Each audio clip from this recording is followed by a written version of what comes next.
حکایت رومی، نمازی اور ابلیس۔ آواز و انتخاب محمد شعیب قادری۔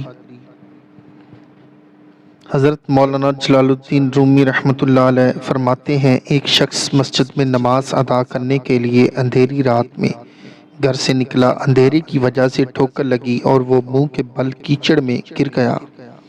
کیچڑ سے اٹھ کر وہ گھر واپس گیا اور لباس تبدیل کر کے دوبارہ مسجد کی طرف چل دیا۔ ابھی چند قدم ہی چلا تھا کہ دوبارہ ٹھوکر لگی اور وہ دوبارہ کیچڑ میں گر گیا۔ کیچڑ سے اٹھ کر وہ ایک بار پھر گھر واپس گیا اور لباس تبدیل کر کے مسجد جانے کے لیے دوبارہ گھر سے نکل آیا۔ اپنے گھر کے دروازے پر اسے ایک شخص ملا جو اپنے ہاتھ میں ایک روشن چراغ تھامے ہوئے تھا۔ چراغ والا شخص چپ چاپ نمازی کے آگے آگے مسجد کی طرف چل دیا۔ اس بار چراغ کی روشنی میں نمازی کو مسجد تک پہنچنے میں کسی دشواری کا سامنا نہ کرنا پڑا اور وہ بخیریت مسجد تک پہنچ گیا۔ مسجد کے دروازے پر پہنچ کر چراغ والا شخص رک گیا۔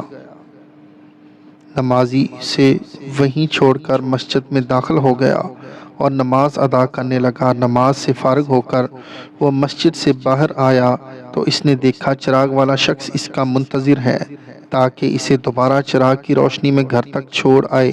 جب نمازی گھر پہنچ گیا تو نمازی نے اس اجنبی سے پوچھا، آپ کون ہیں؟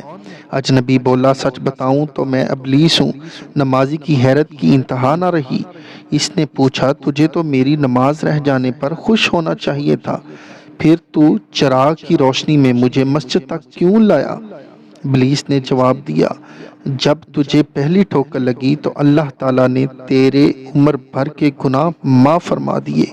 جب دوسری ٹھوکر لگی تو تیرے سارے خاندان کو بخش دیا۔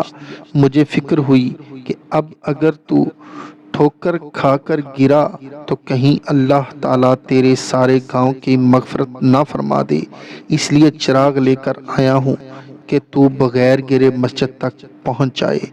حکایات مولانا رومی رحمۃ اللہ علیہ۔